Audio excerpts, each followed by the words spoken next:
Hey everybody, it's Steve with another episode of Keep 'em Rolling, and this is the Show of Shows 2024 review.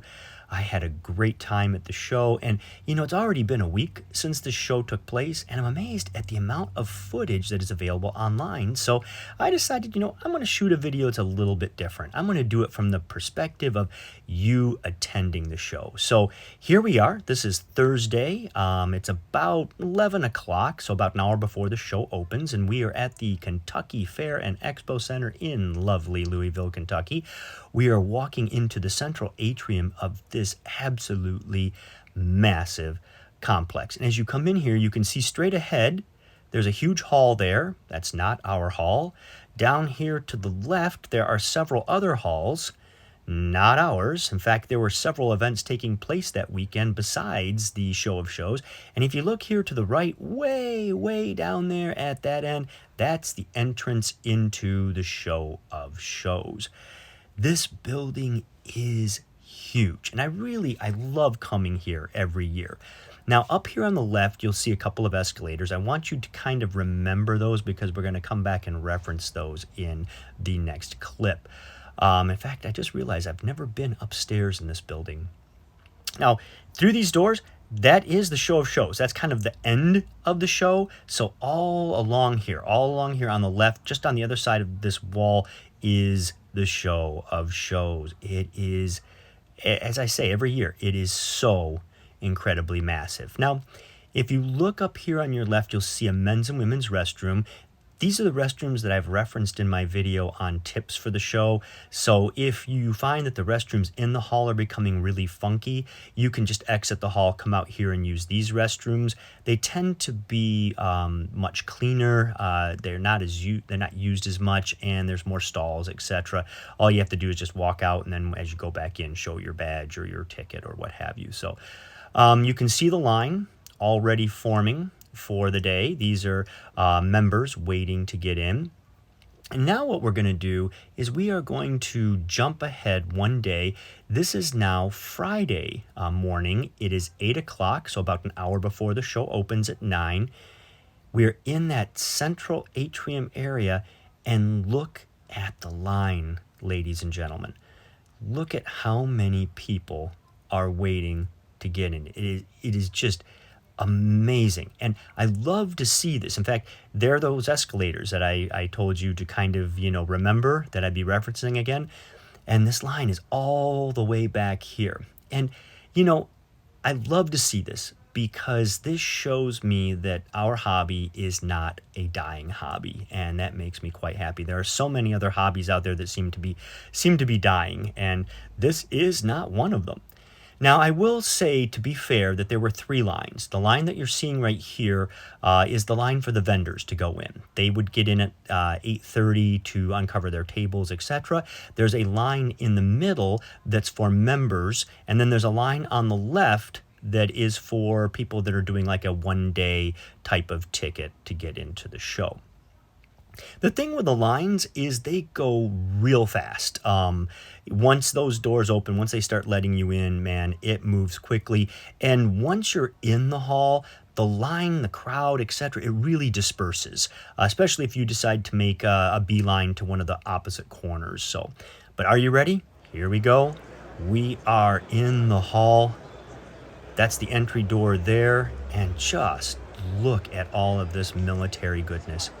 My. And every year I will do a video like this, and I'll have someone approach me at the show and say, I watched your video and you say the show's big. I didn't believe you, and then I came in here and you were right. And every year for me, I literally have to just stop and catch my breath at the sheer size of this show. Now, what makes this show so amazing is just the huge variety of militaria that's available, and how each dealer, each seller, each table, each vendor, they have such a wide variety of stuff available. I mean, look at right here, this gorgeous uniform, that wonderful picture. And then you'll find as you're walking around that there's stuff hung from the front of the tables. Here we have some Navy foul weather gear and the like. There's stuff under the tables. There's shelves on the tables. So you're looking up, you're looking down.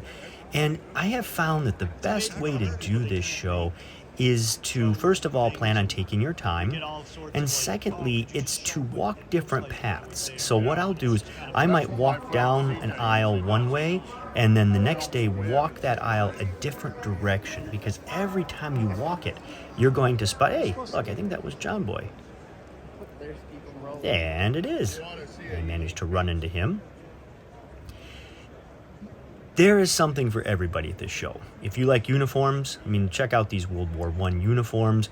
And of course, there are also plenty of World War II uniforms. In fact, while I was putting this video together, I thought, here I filmed these uniforms, and I didn't stop to take a look at them. And there are a few in there where I'm like, man, I would like to have investigated that even further.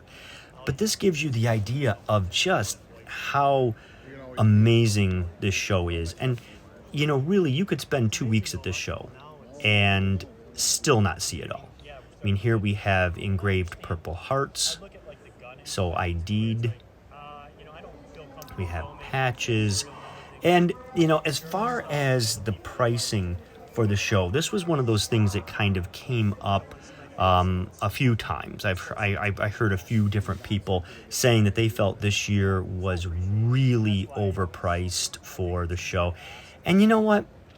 I kind of experienced that myself. I was looking for a real nice musette bag, and man, I will tell you, I could not find a nice musette bag for under $150, and I thought that was just crazy. But we'll come back to that in a second, because this shows you the unusual things that are at the show. This right here is a bikini with a kind of grass skirt made out of paracord, and it was done by a sailor on Guam for his wife. So, I mean, that's the crazy stuff that shows up. It is so cool that you're going to find things that you're looking for, and then you're going to find things you never thought you needed. So anyways, back to the prices and that. And, I really feel that the pricing is all in the eye of the beholder. I was looking for a really nice musette bag, and I'd planned on spending, around $100 or thereabouts to get a nice one. And I was really surprised to see that musette bags across the board, I mean, everywhere I went, a nice musette bag was running about $150 to $200. And that was a little surprising, but that wasn't a representation of the entire show.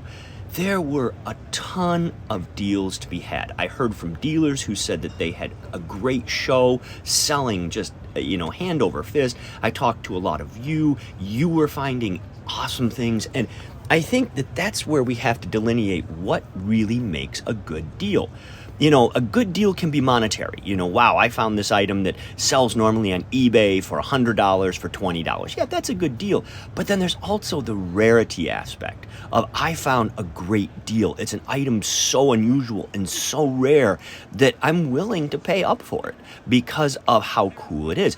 And that the grass skirt and bikini thing right there, that's a classic example, of something that is really unusual. And how do you put a price on that to determine if that's a good deal or not? So that deal has to be in that rarity range as well.